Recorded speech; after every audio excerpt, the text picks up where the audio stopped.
بسم اللہ الرحمن الرحیم۔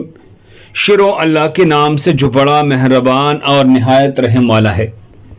ناظرین گرامی، موذی مخلوق کے شر سے پناہ مانگنے کی دعا۔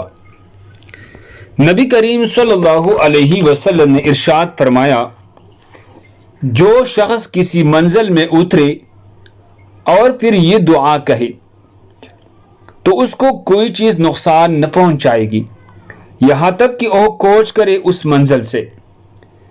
ابو ہریرہ رضی اللہ عنہ سے روایت ہے، ایک شخص آیا رسول اللہ صلی اللہ علیہ وسلم کے پاس اور بولا، یا رسول اللہ، مجھے بڑی تکلیف پہنچی اس بچھو سے جس نے کل رات کو مجھے کاٹا۔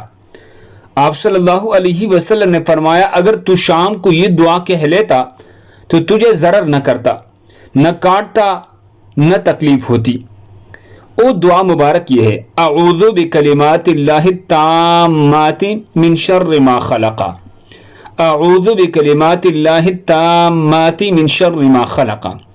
میں اللہ تعالیٰ کی کامل کلمات کے ساتھ اس کی مخلوق کے شر سے پناہ میں آتا ہوں۔ اللہ ہم سب کو اس پر عمل کرنے کی توفیق عطا فرمائے۔